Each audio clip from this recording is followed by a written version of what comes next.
Hi എല്ലാ കൂട്ടുകാർക്കും പുതിയ വീഡിയോയിലേക്ക് സ്വാഗതം. ഇന്ന് നമ്മൾ ബജ്ജിയാണ് ഉണ്ടാക്കുന്നത്. പച്ചമുളക് കൊണ്ടാണ് ബജ്ജി ഉണ്ടാക്കിയിട്ടുള്ളത് കേട്ടോ.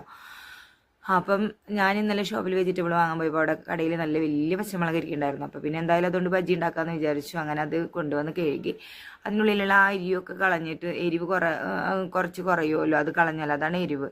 അതൊക്കെ മാറ്റി വെച്ചിട്ടുണ്ട് കേട്ടോ.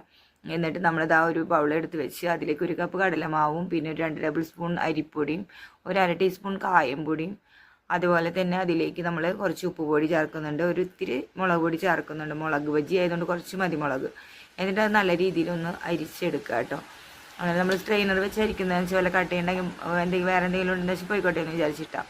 അപ്പോൾ ഇന്നും പറയാറുള്ള പോലെ തന്നെ ഈ സമയത്ത് ഞാൻ കുറച്ച് സോഡാപ്പൊടി ഇട്ട് കൊടുക്കുന്നുണ്ട്. അത് ഓപ്ഷണലാണ്, നിങ്ങൾക്ക് വേണമെന്നുണ്ടെങ്കിൽ ഇട്ടാൽ മതി കേട്ടോ, ഇല്ലെങ്കിൽ നല്ല രീതിയിൽ തന്നെ വരും ബജ്ജി.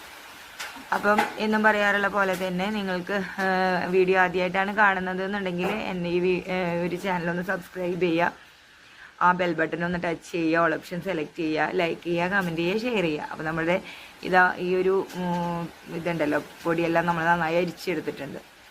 ഇനി നമ്മൾ സാധാരണ നോർമലി ചെയ്യുന്ന പോലെ ഇതൊന്നും നല്ല ഒരു ബാറ്ററാക്കി എടുക്കണം. ആവശ്യത്തിന് ഒരു കൺസിസ്റ്റൻസി ഇല്ല. അപ്പോൾ നമ്മൾ ഒരു 1/2 കപ്പ് വെള്ളം എടുത്തിട്ട് കുറേശ്ശായിട്ട് ഒഴിച്ചിട്ടാണ് നമ്മൾ ഒരു ഇതിലേക്ക് ആക്കി എടുക്കുന്നത്. അപ്പം നമ്മൾ അതുപോലെ തന്നെ കുറച്ച് വെള്ളം ഒഴിച്ച് കൊടുത്തൊന്ന് മിക്സ് ചെയ്തിട്ട് പിന്നെ നോക്കിയിട്ട് നമ്മൾ ഒഴിച്ചാൽ മതി കേട്ടോ.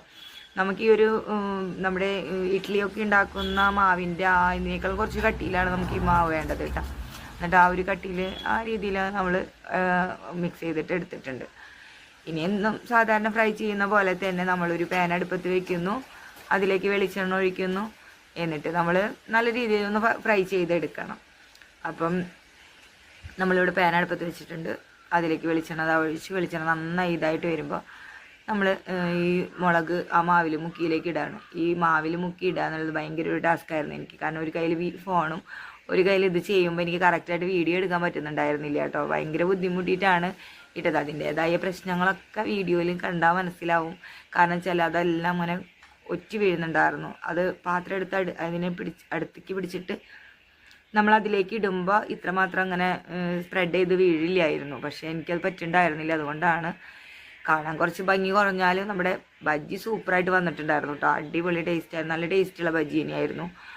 പിന്നെ പച്ചമുളക് അത്ര എരിവൊന്നും ഉണ്ടായിരുന്നില്ല കേട്ടോ. ഇതിൻ്റെ ഉള്ളിൽ ആ എരിവൊക്കെ കളഞ്ഞതുകൊണ്ട് പച്ചമുളക് അധികം എരിവൊന്നും ഉണ്ടായിരുന്നില്ല, എരിവ് ഉണ്ടായിരുന്നേ ഇല്ല.